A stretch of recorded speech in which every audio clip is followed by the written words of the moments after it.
In this video, we're going to see how we can create a new estimate. So I've already made a copy of the template and I've renamed it Rocking Chair Estimate, Rocking Chair being the name of the program.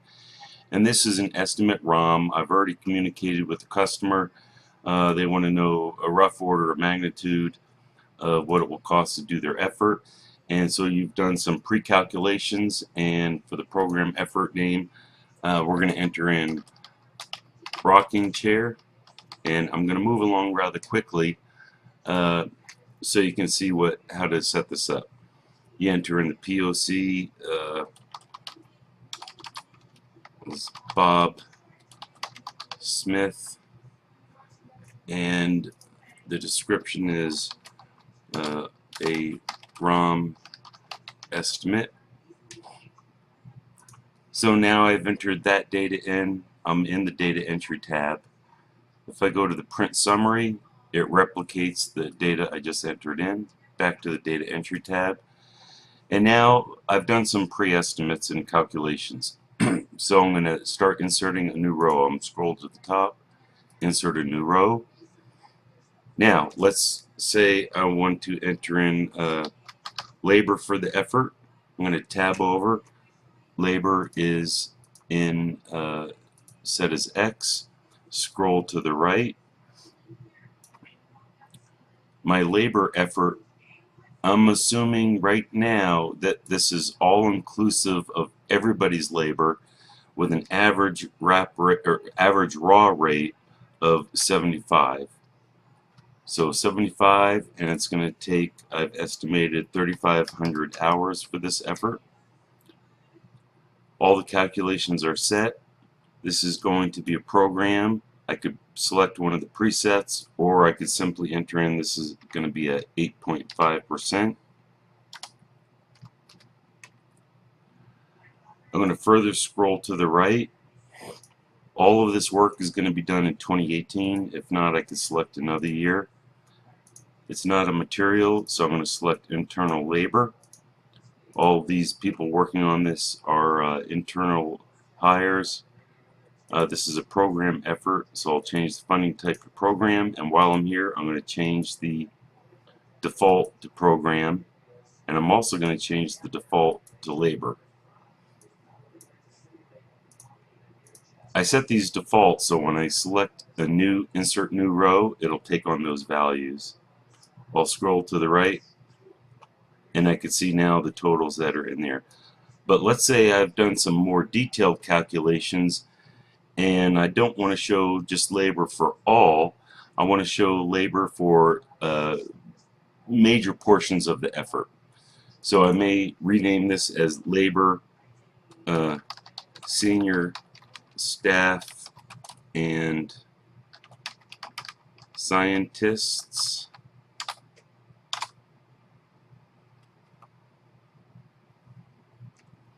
It's still labor. I'm going to scroll to the right. Now, of the 3,500 hours, maybe we're going to change everything up here a bit. So let's say there's 2,000 hours and their raw rate is actually 85. These are expensive people. Scroll to the right, making sure everything's all set up. Okay, so now we're coming to the end of the year, so not all this labor is in 2018. So we still have labor set in program. I'm going to scroll back. I'm going to insert a new row.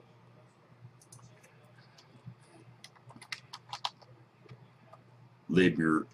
Now, I don't have to do this, but I'm just going to add this in 2018 and this labor for 2019. Set it to labor. Scroll to the right. 1,000 of these hours are in 2018 and 1,000 are in 2019. Let's say everyone got a raise and now it's 87 raw rate. I'm going to scroll to the right,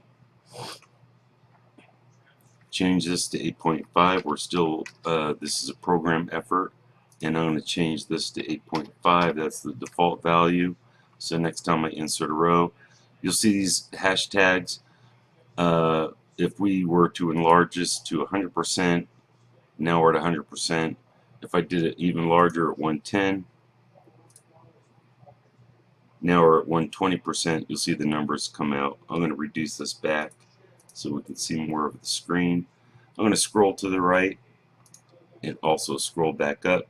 2019, I want to make sure when I scroll to the right I'm using 2019 values because that'll account for any escalation.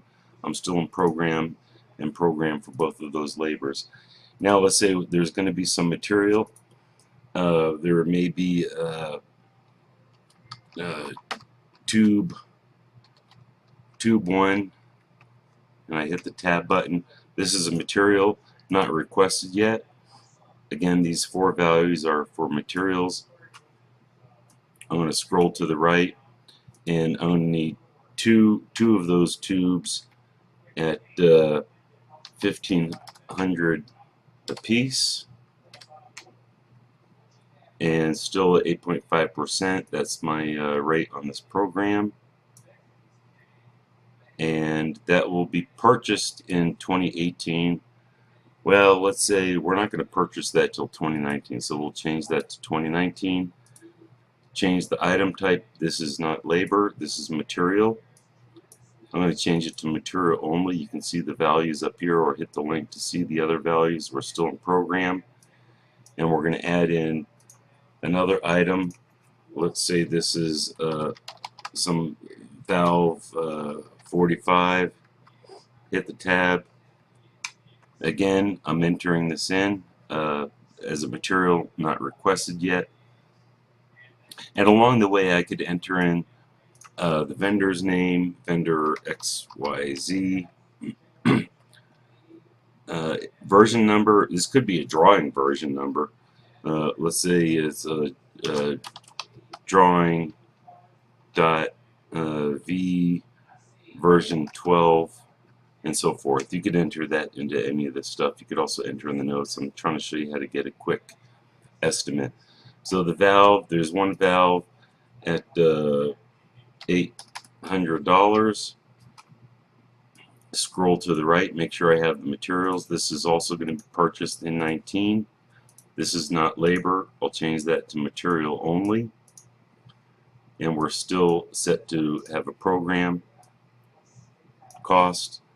I'll enter in one more. Let's say we have a subcontract. And this subcontract is labor only. Enter that in. I'll hit the tab. Subcontract is actually material, so I'll leave this as NRY. Scroll to the right. Now if it's per hour, I could enter in the number of hours and the rate per hour, or I can enter in 1 for the grand total. But I'm going to select this is a 500 hours at 125 per hour. It'll add all the appropriate tax overhead GA, but now I've got to make sure, okay, I'm going to use this in 2018. Now I look up here, service only. If I want to see what these mean, because I want to get the setting correct to get the correct burden. Subcontract service only is listed on a PO. This one is by contract. So let's say it's not material and service, it's subcontract service, so MSO. So I'm going to hit this link, or I could go back to the data entry tab. It'll take me. So I want MSO. Back to the tab. This is the value I want to change, as seen up here, MSO service only subcontract. So I scroll to find MSO. This is also on program. So now I have program on my report set to program in 2018, but I also have program in 2019. and I want to scroll to the right to make sure I'm not including anything else. And so now I've set all of my values. There's senior scientist staff. Oh, let's say you have one more labor. Let's say you have some person that's doing drawings at a lower rate. So I'll hit the tab button. Again, that would be labor. Select X, scroll to the right, and that drawing person I'm estimating is going to take 200 hours, and their raw rate is 65. I'm going to scroll to the right to make sure I have all the, still have the 8.5%. That's in 2018, and labor internal program. So everything's all set. Oh, now let's say, well, I think I'm going to need more drawing labor in the year 2019. I'll insert a new row. I can actually copy this. I don't recommend this for all copies because sometimes it creates side effects. So I'm going to put a tag on the end here, 2018, and this is for 2019. Again, set it to labor. I can add in all this other information, but I'm not going to do that at this moment because we want a quick estimate. There's another 100 hours at the rate of, let's say they did not increase the raw rate of 65. Scroll to the right. Let's first of all, okay, we're going to charge fee on that, and that's in 2019. We'll change the year. Instead of, let's see, that's an internal labor, somebody you've hired. So now, over in the reports, you have 2018 and 19 for program, which is what we've selected, which is what we want to view. We'll go to the print summary, and now you can see all your separation of materials with labor and burden and the totals, and all of the reports below, based on their title, slice out the data in different ways. This one shows where your material and labor is at. So you see there's 000 for anything but not requested yet. So right now we've created a quick estimate for a customer for the effort for the rocking chair program at $733K.